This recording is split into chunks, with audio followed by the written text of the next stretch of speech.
My name is Garrett Howard. So the last week in addiction, gosh, I was in bad shape.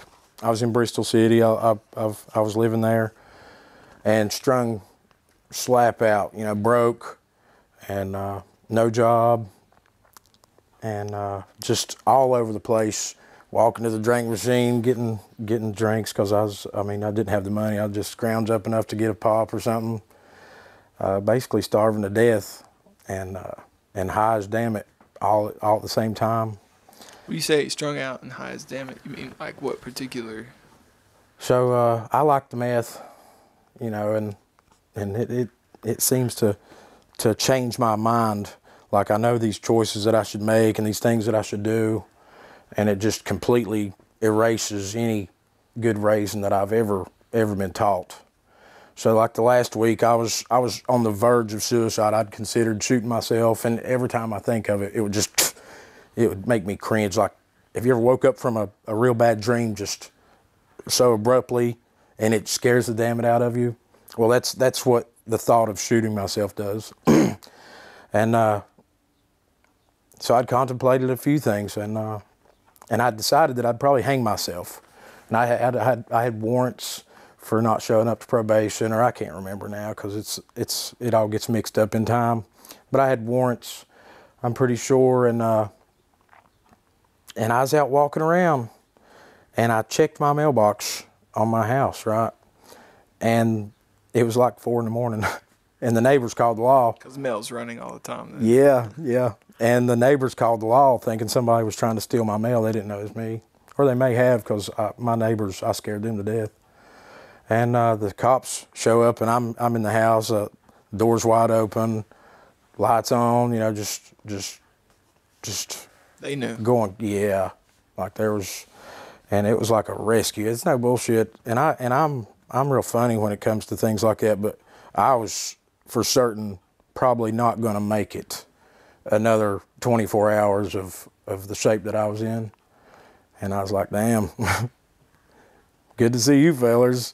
You know, because it was it. I'd never been so low in my life. My family had quit talking to me, and they was the only people that ever continued to have a little bit of hope. And I had wiped that away with what I'd been doing. I didn't really do anything directly to them as far as the stealing and stuff, but I was in such bad shape that they just didn't want to see me. And it was a first. You know, I'd done time years ago, and they rode with me. You know, they wrote me letters. They came to visit long ways. You know, my mom would drive 5-6 hours to come and see me when I was locked up years ago. And she had never really given up. I guess, I don't know why. You're a baby boy? I am her youngest son. My brother and I are just alike. He's lived a life of mistakes and bad choices, just like I have. We're almost identical in the aspect of choices we've made. You know, we was raised just alike. We worked and worked and worked. You know, on this farm for my family, and it just I don't know how we turned out this way, but where's he at? He's incarcerated right now, up in Abington. Does he know about you? He does. I actually sent him a message through the app the other day. He's not responded. I put some credits on there just to let him know how things are going for me, because it will probably surprise him as much as it does me that I'm 11 months with no substances, no drinking, actually no bad behavior to speak of, other than being a little heartless when it comes to certain things. When it, you know, telling people, you know, like at work, I'm kind of rough on people at work when they're bullshitting. What do you think got you from the guy that's ready to kill himself to the guy that's got 11 months with no bad behavior to speak of? Okay, so this is a question I ask myself normally. I do not know when or how the choice was made to give something else a shot. Like I said, I've done incarceration. I've you know, thought about dying. You know, and in my opinion, dying is a gift that drug addicts rarely ever get. You know, we were going to torture ourselves to death for the rest of our lives in addiction unless a change. And I really don't know when it happened. But I was in Sullivan County Jail, and they've got the tablets. And instead of renting movies and stuff, I was listening to podcasts. And I started listening to Ram Dass, who's all kinds of things. He discovered spirituality through LSD and then became a devoted Hindu guru type person. I don't think he's a guru, but, you know, he's really educated. He was raised Jewish, turned acid head, you know. A Harvard professor. Yeah. Acid head. Yeah. With guru. Yeah.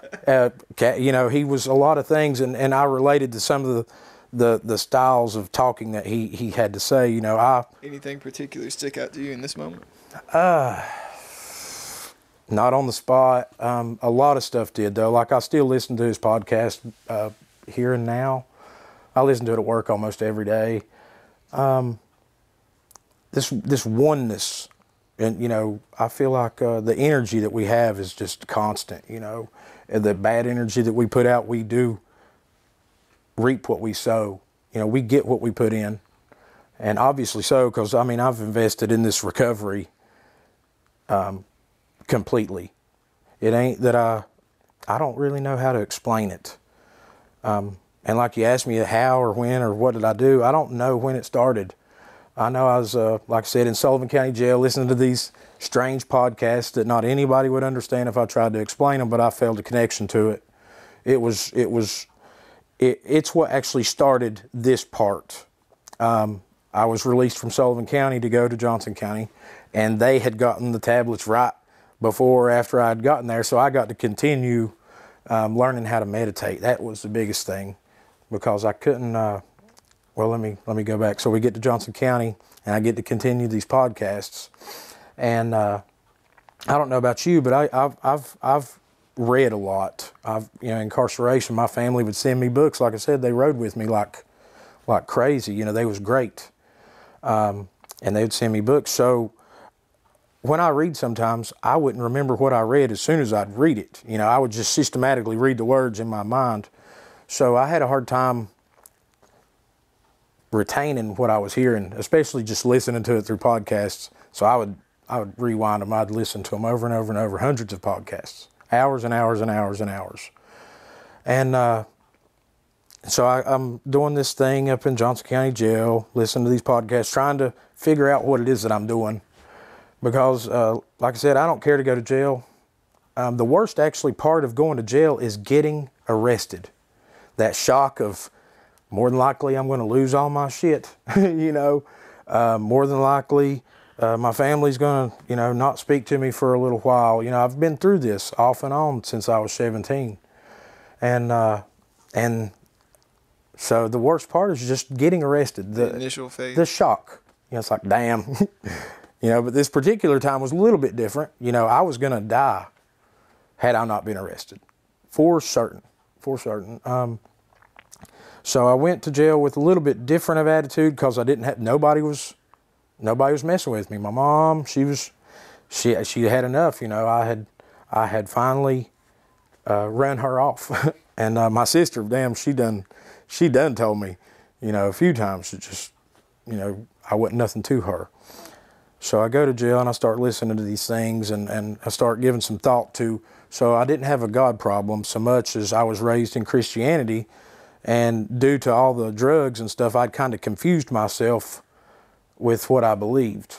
Ultimately, I do believe that there is something that created all this. There's an energy, a creator, something. And I try not to dive too deep into that, but like I said, I was listening to these podcasts, and I can't specifically say anything exact that I related to, other than basically all of it. You know, this ability to slow my mind down was one of the biggest things I had wrong with me. Is my mind just would not stop. You know, with ideas, with thoughts, and I would grab onto all of them. You know, like, did I leave the oven on? And I would stew on that until it was an issue, or until I got back home and could. Yeah, just craziness.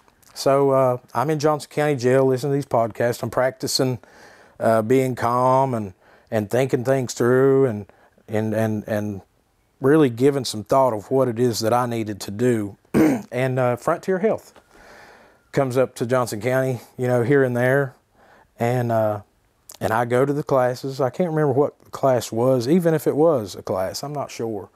And I asked these ladies, I was like, well, I'm going to be getting out and such and such. You know, I had my out date, maybe. I can't remember if it was a thing yet. And they was like, well, we'll try to get you into rehab. I was like, well, please do. You know, I'd never been to rehab. I'd never actually attempted sobriety, honestly. When I got out in 2013, I wasn't doing no drugs, but I was drinking like crazy, just almost instantly of getting out. You know, because my family didn't really shun drinking as long as you went to work. I was allowed to do anything I wanted to as long as I worked. I could treat you however I wanted to. You know, I could act any way I wanted to as long as I kept a job. And that's what type of, you know, people we were. So my release date's getting closer and closer. And I had my mom, you know, she had kind of started talking to me a little bit. She wasn't putting no money on my books or nothing like that. But she was letting me call because it's what she does. Yeah. It's probably been a while at this point. Yeah, it'd been, you know, I can't remember how long I'd done this the very last time. It was 6 to 8 months, here, you know, hit or miss. And I told her, I was like, will you call Mag Ridge and see if they've got something worked out that I come there? And she calls them, and I don't know who she talks to, but they was like, no, we ain't got no plans of having a Garrett Howard at the place. So I freak out, and my release date's just days away. And I finally get a hold of, her name is, well, I ain't going to say her name. She works for Frontier Health, who was working on it. And I finally get a hold of her from jail. They let me come out front up there in Johnson County. It's kind of different. They're a little friendly. Indeed, yes. And I get to go out front and make a phone call, and she's like, oh, yada, yada, yada. I can't remember exactly what she said, but she's like, you can get released, and we'll get you a bed. I was like, listen, I'm just here to tell you that if I don't get that bed the day that I get out, there'll be no going. I mean, I know myself well enough, and I'm really wanting to change. So somehow, you know, I guess they was there to pick me up when I got released. I think it was April 17th. No, April 20th. Wow. And then I go to rehab. I go to Mag Ridge. What's your favorite thing about your life today? There's a lot. All right, second favorite. My mind. You know, I thought I'd lost my mind in addiction. Yeah. And it's sharp. I'm still able to do, if not as much or more than I had ever done. You know, just knowing things or figuring out things. I thought it was gone. You know, when I was high and messed up, I wasn't able to do anything. I couldn't take a wheel off. And I pride myself on some of my abilities. And I hung my hat on them. Those are my favorite things about me. Is, you know, we can work on a car, we can build a house, we can dig a ditch. You know, I have no shame in any type of work, but I know that I can figure things out in a way that's hard to explain. My dad was real similar. You know, he was just Johnny on the spot with the techniques and the instruction, and I thought I'd lost that, and somehow it's coming back. Like, you know, at work now, just I don't have to be really instructed on how to do things, but you know, if you want to build a porch, or if you want to wire a condo, or if you want to set sewer lines to I don't know nothing about most of that stuff, and I just can sit back and think about it, and luckily I'm able to figure it out in most cases. And if I can, I'm not too proud to ask, you know, a professional, you know, or whoever knows what's supposed to go on. And yeah, so my mind is probably my second favorite thing. Music probably being my first. What's it do for you? I don't know. It's just where I need to be when I need to do it. it has a special place in my life. Naturally. Yeah.